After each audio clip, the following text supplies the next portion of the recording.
see, most of my collection lives outside, small greenhouse. One growers I have right now. Yeah, wow. Sweet. This one is Sabralia, right? Yes.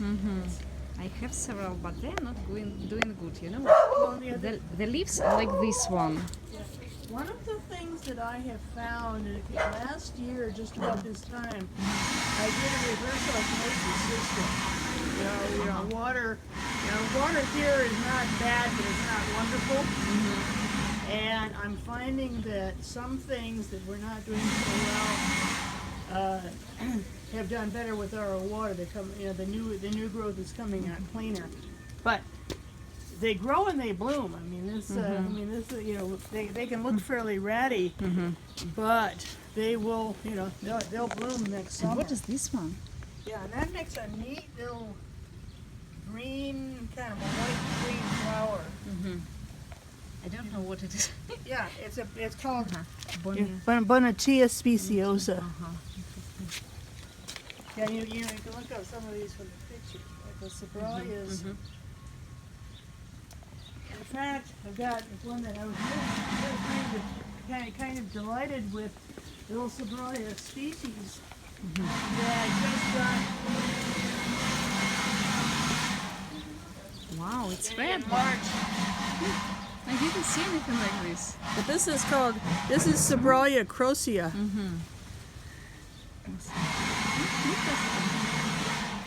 And it, my luck with, it's from South America. The colors pretty much. Oh yeah, this one is, Is it okay, this is Dendrobium unicum. unicorn? Yeah. Yeah. Great. Dendrobiums are not my friend. Something you just have to look carefully. Yeah, they're easy to miss, but isn't that a cute little fig? Absolutely. But you should see it, right? Yeah. Little Dryadella. Okay. Dryadella cuculata. Like I said, this grows outside.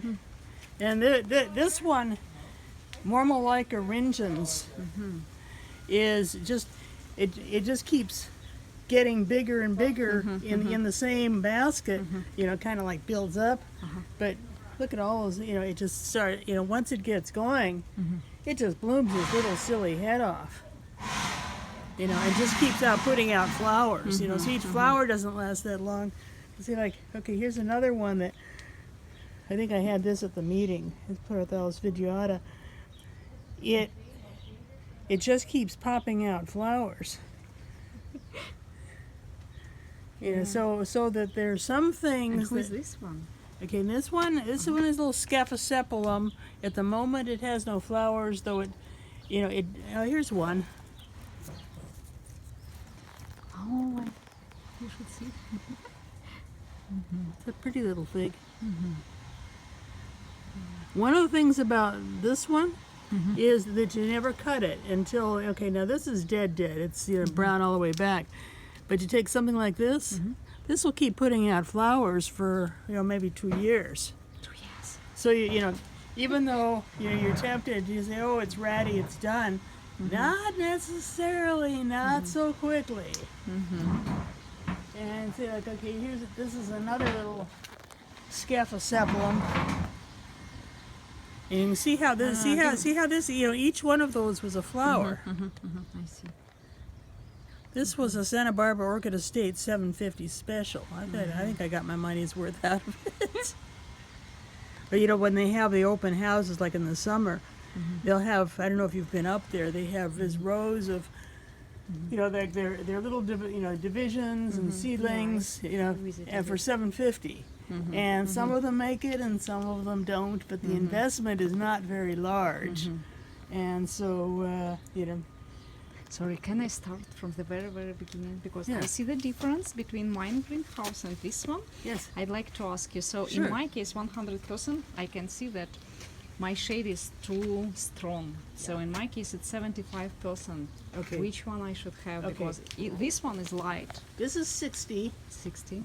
And you know, and you could possibly, depending on your yard, even get away with 50. Now, in the middle of, right now it's not so bright, but in the middle of summer, that's east and that's west, so that means that the yard toasts for like, you know, 13 hours a day. And so this is, you know, and these things are, you know, these are things that like a little more shade. They're like over the cymbidiums over here. This is like 45%. What You know, so it's just, wow. I it's was just- guessing I have awesome epiphyllum, but you beat me. yeah, this just, you know, this just kind of takes the edge off in the summer. But okay, this is the one that you got. Yeah. I've got some that are getting, some pieces of it that are getting ready to bloom. And you can see how bright it is. And then when you figure in the middle of the summer, it's even brighter. So you know when Andy says full sun, sopping wet, that's what he means. But see, like a cymbidium, you know, this is about the color that you want. If it's a deeper green than that, it may not bloom. Now I have no problem with cymbidiums. Okay. This one is not an issue. Okay, so you're fine with that. But can I ask you about cymbidiums? So look, I went through all my pots, so there is old bulbs and not old ones. So should I remove old one or not? Okay, if you know, if it, I will show you, okay, like yeah, this okay. one, like this one, Okay. like this one. Okay, now on this one, if I were going to repot it, I might take off, depending on how the plant comes apart. See, like this might turn out into like 2 plants. I want to make sure that I have at least 3 to 5 bulbs, live ones and leafless ones, because the ones that have no leaves, they're still firm. Yeah. So if you have more than that, you can take them off. But you don't want to be too aggressive about taking off those back bulbs, depending on how many bulbs there are in the in the good part, because you want to have 3 to 5 bulbs of some kind that are firm for the plant to have strength. I see. You know, so you don't want to make a bunch of small divisions because you're going to then have a lot of little weak plants. It's much better to have a few big strong ones. I agree. Give me a sec. For that kind of plant, do I need to have like low or how to say deep? What I pot? did is based on the roots and the piece that you got, and see, like I've got another one Yeah. here. The roots were kind of went this way, so I used a shallow pot. This piece, it seemed to be taller. The roots were long, so I did a long pot. I see. So I it's see. I let the plant tell me what it wants. The other, okay, you look behind. Don't hit your head on it. But you're like, okay. okay, Laelia anceps. I've got a bunch of these. You know, they'll bloom in the fall. And you see, They will bloom in the fall. Laelia insects. Laelia anceps, yeah, they start in like early November. Some are, all the way. Other plants will go until like January, and then it's pretty much done. So. Each individual plant has its own time, and it changes from year to year. I mean, that plant has bloomed in November, and it's bloomed in January. And so it does whatever it feels like, whatever the weather is. But you notice that I don't worry about taking off old bulbs, because if they're firm, they're giving strength to the plant. And I've also found that what happens is you put it in a pot, and they kind of pot along, they hit the end of the pot, off they go, like this. So they say the part in the pot is sort of not doing much. The part outside the pot is growing really well. So that tells me that didn't want to be in a pot in the first place. So that's why I'm doing, the basket. And sometimes I'll just put the whole, the pot into the basket, and don't try to take This off one are roots. not my friends at all. I don't know, but I'm This just is Schomburgkia. Okay, No. this one is Schomburgkia tibicinus, and they Have a changed the spike? name. Yeah, it's got a spike. It's not going to bloom until the spike is about like this. So it's just getting started. But so Who is these guys? okay, this is a Bifrenaria. I think. Bifrenaria tyranthina. Okay, the bifrenaria is one of the things that I've for a long time I had trouble getting them to bloom. And then I heard at a talk, I think it was Harry Phillips, said these things in Brazil grow in full sun, and they need that.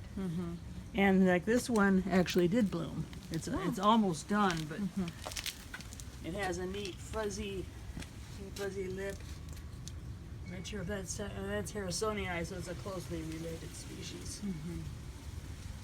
But that one wants full sun. Can you tell me where it's good place to buy like bifenarias? An orchid show? Or?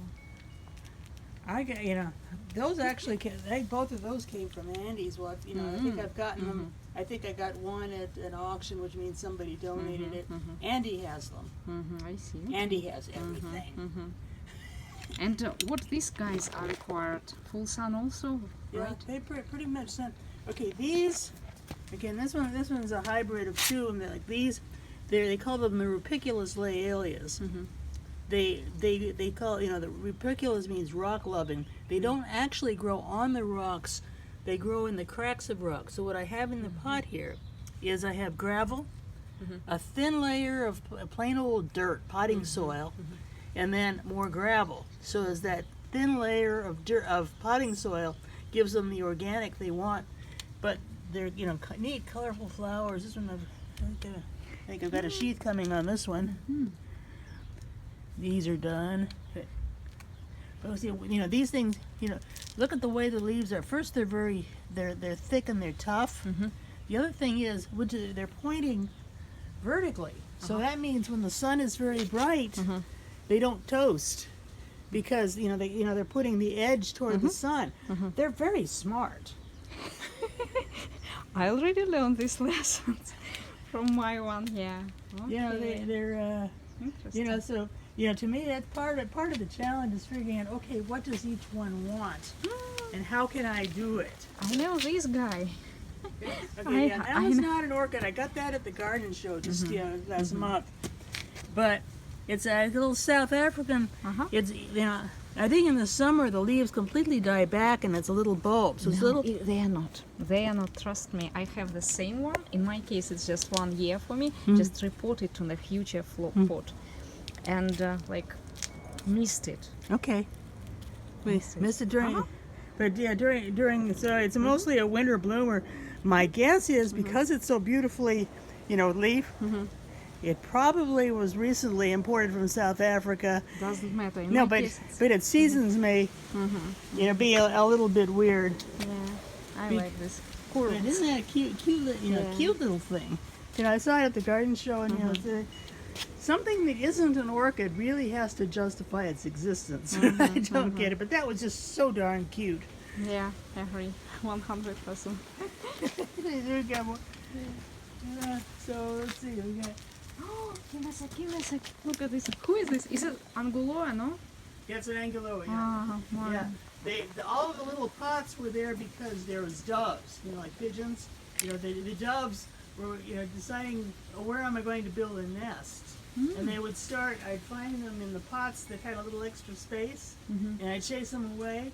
And so I put those in there to convince them to go someplace else. I think I can take them out now because I think they found another place to nest. But you can take that pot out, that plastic. No, it's okay. Yeah. It's okay. I mean, question: have you? I bought one. It's so amazing. yeah, this particular one is, I think it's called Brevilabris.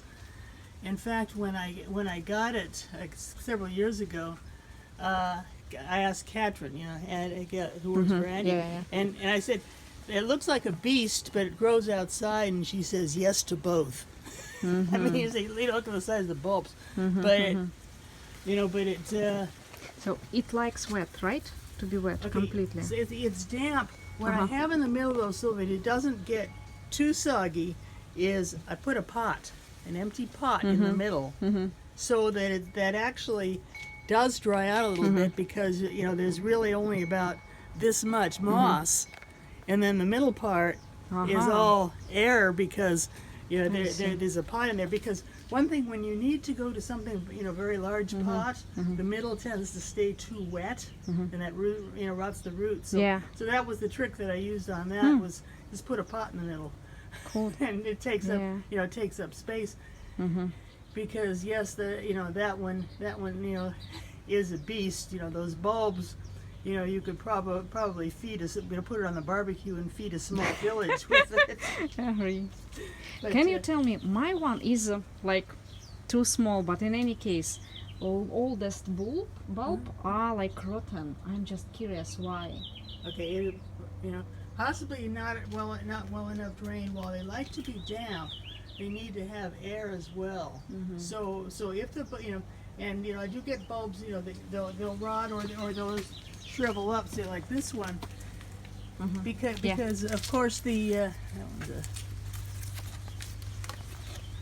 but you can see these bulbs are firm, and the other thing is, be careful when you lose those leaves. They are very sharp. See, okay, like this one, like Cassia aromatica, is just getting ready to bloom.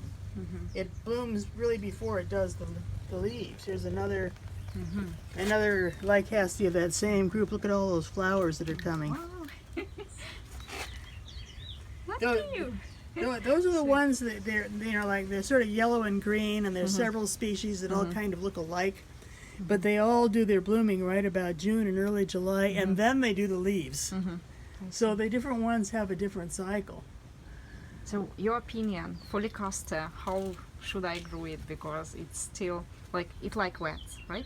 It's like to be wet. It likes to be. What is the difference, Anguloa vs Lycaster? Okay, the Anguloas, the flowers are different. The Anguloa, in fact, they call it the tulip orchid. They never open fully. That's just the way they look. The Lycastes, hi. Harry. Actually they're all related to Maxillaria, but the Anguloa just has a different flower form, and the Hi. yeah, I say that I got a lot of botrytis. It's toward the end of its time, but So, and what about caring? Is it different or not? Because both of them are bulbs, right? yeah, they all go pretty much the same. Again, one of the things that I've found, especially on the big ones, the shallow pots, again, because you don't have so much space to stay wet. Because you have the volume, you have surface area. Shallow, you means not high, right? See like this. See like that, where like that. That's a 10-inch pot. So a 10-inch regular pot is going to be very deep, and then you have all of this, this space that's going to stay too wet. So if it has to be big, I got it. And what about mix? Is it the same like as on the top? yes. It's just Are you using perlite? No. there's some pearl. Yeah, there's a little bit of perlite in there. That's I use that small orchiata. Are you using Orchid? I like orchiata a lot. It seems to really last very well, because I've used other kinds of bark. Give me a sec, but how his name is SVO?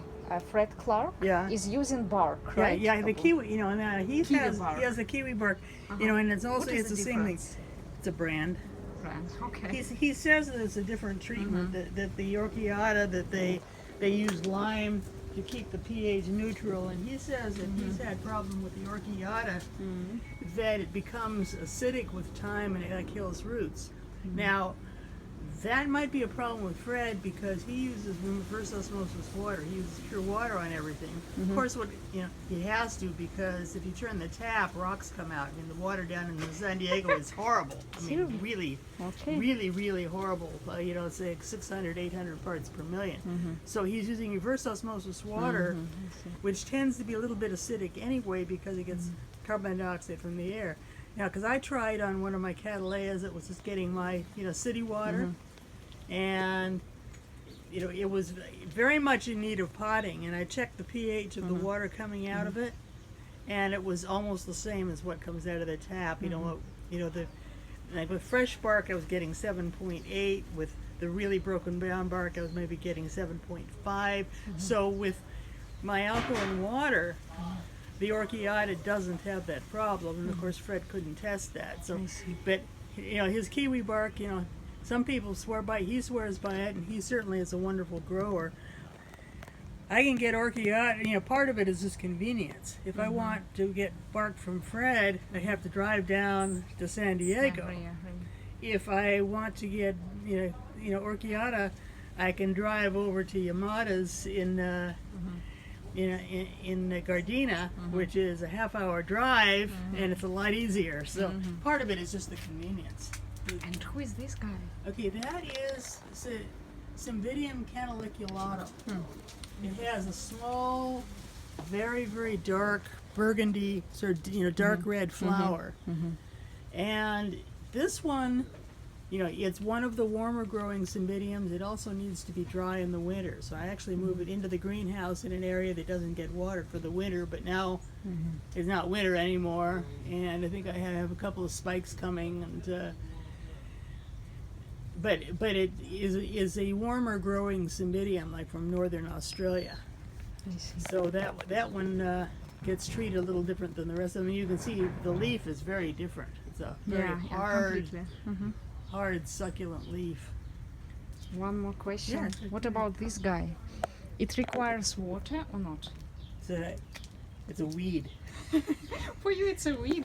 I like this one. Or, I mean, that kind of stuff. They Foxtail, just, right? yeah, they just pop up. Yeah. They Are you watering it hardly? well, it's getting watered because everything else gets watered. I'm not making any special, I see. any special treatment. Things that aren't orchids get whatever they get. But as you can see, as I'm watering the orchids, the flower bed stays pretty wet. In fact, the Japanese maples, the one thing that they need, and it's a challenge because I love them, is that they need shade. Well, again, in the summer, the only place in my yard that gets shade is this narrow band next to the north side of the house. Interesting. So, and I've even tried to move them a little bit in the sun, and they do not like it. Let's see, over here. And this is, Catalea City. Hi, Cattleya City. And what I have is in a section out to about here, I have the plastic. Okay, I'd like to have over there the corrugated. Like. Mamma mia, you have continuation. Your yard is endless. Yeah, but okay. This area I have covered in the winter. I find myself able to grow some of the Catalea species that are kind of, they probably should be in a greenhouse, but they don't really have to be. And if you can keep them dry in the winter so that they're not going to get cold and wet, because if it's a dry orchid, it can take much more cold. So I have, two sections that are covered, and then the rest, everything else is open. Is it Cattleya or not? Yeah, that Rancolea, also known as Rosavia digbyana. That's the one with the frilly lip. I have call about this one. Oh, that one? Oh, okay. This is Laelia rubescens. Okay, And makes there's a sense. couple. That's rubescens also. This one is digbyana. This is yeah. It's so bright, like purple bright, right? Yeah, it seems to not need all that bright. I mean, although in the summer this area does get pretty bright. More I have it in the area that's a little bit protected in the winter. What is the best mix for Cattleya? As little as possible. The biggest bark you can find. Because I don't even put perlite in. This, big bark, and more I'm finding the wood baskets are good because what they do is think of it as like a three-dimensional mound. You look around at some of these, they'll do this. The roots just seem to love the wood. And so, again, I sort of let the plants tell me what they want to do, and if they want to climb all over the place, well, let them do that. But how you're watering it? You cannot see any kind of growth, right? Or so are you using like regular hose and that's it? No, actually, if you look carefully in the corners there, I have a sprinkler system, so I can take a vacation. I'll follow up with a hose, but I've got a sprinkler. There's one. There's another one over there. I see. So the area is pretty well covered with sprinklers. And I have different schedules, you know, valves, you know, so for instance, this area right now I'm doing every 3 days. This area I'm doing every 2 days. The patio, you know, some of the mounted stuff gets every day. And I don't have to do it. The sprinkler, you know, I have a sprinkler timer that does all of the routine, and then I'll just follow up and try to make a little bit better. But How do you stay in it? Is it in the ground, right? Like a... no, actually, it's just sitting on the ground. But it's sort of sank in. If you want to see it, it's like this. I see, I see. So the amazing thing is, the whole thing is, you know, I have zip tie on that corner, and it's tied to that, so it's pretty much freestanding. The other thing, if you want to build a structure like this, all of the tinker toy parts, you know, the corners and the T's and all that, do not come from Home Depot. This is 3/4 inch electrical conduit that does come from Home Depot. But then all of the fittings, there's a guy at the Golden West Swap Meet who, you know, most of his customers are the other swap meet vendors who, you know, who build those little tents and stuff. And, you know, and he has all those tinker toy parts.